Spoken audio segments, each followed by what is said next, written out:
నేనంటాను,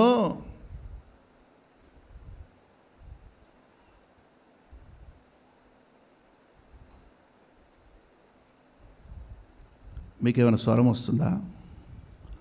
మాట్లాడితేనే కదా స్వరం, మాట్లాడితేనే కదా స్వరము. మరి సంచరించుచున్నా, సంచరిస్తూ మాట్లాడుతున్నానుందమ్మ అక్కడ ఏముంది?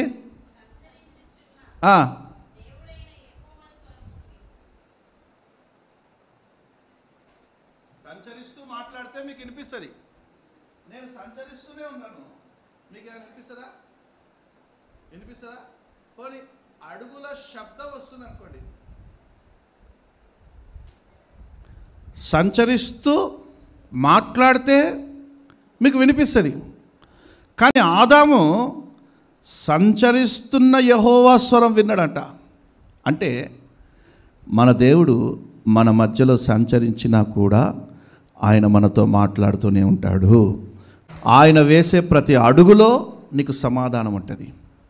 ఆయన వేసే ప్రతి అడుగులో ఆయన వాక్కు నీకు విడుదలవుతుంది. మధురమైన నీ అడుగుల సవ్వడి వినగా, అంటే ఆయన అడుగులో కూడా శబ్దం ఉంది, ఆయన అడుగులో కూడా మాటలు ఉన్నాయి. అందుకే నేను అంటాను, స్తుతి ఆరాధన చేసేటప్పుడు శక్తిగల దేవుడు మన మధ్యలో సంచరిస్తూ ఉన్నారు. మీ బాధ ఏంటో, మీ దుఃఖం ఏందో, మీ విచారం ఏందో, మీ కన్నీటి కారణమైంది ఏంటో అన్ని విషయాలు ఆయనకు చెప్పండి. ఆయన మీకు కార్యాలు చేసే, మీతో మాట్లాడే ఇక్కడి నుంచి వెళ్ళబోతూ ఉన్నాడు.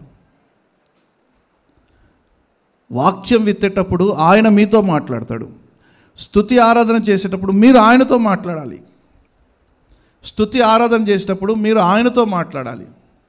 వాక్యం విత్తేటప్పుడు ఆయన మీతో మాట్లాడతాడు. కాబట్టి శ్రద్ధగా ఆలకించాలి. స్తుతి ఆరాధన చేసేటప్పుడు మనం ఆయనతో మాట్లాడతాం కాబట్టి మనసారా మనసంతా విప్పి ఆయన ఎదుట పరచాలి.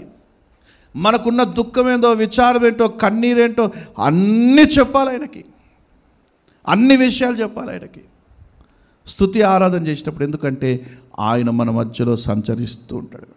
ఎవరైతే మీ హృదయాన్ని ఆయన సన్నిధిలో విప్పుతారో స్తుతి ఆరాధనలో, వారు ఆయన స్వరాన్ని వింటారు, ఆయన అడుగుల సవ్వడిని వింటారు, ఆయన స్వరాన్ని వింటారు. అందుకే నేను మీకు స్తుతి ఆరాధన చేసేటువంటి సమయంలో దేవుడు మన మధ్యలో ఉన్నారు, ఆయన సంచరిస్తున్నారు, ఆత్మస్వరూపి ఉన్నారు అని మీకు పదే పదే నేను మీకు దాని గురించి వివరిస్తూనే ఉంటాను, తెలియజేస్తూనే ఉంటాను.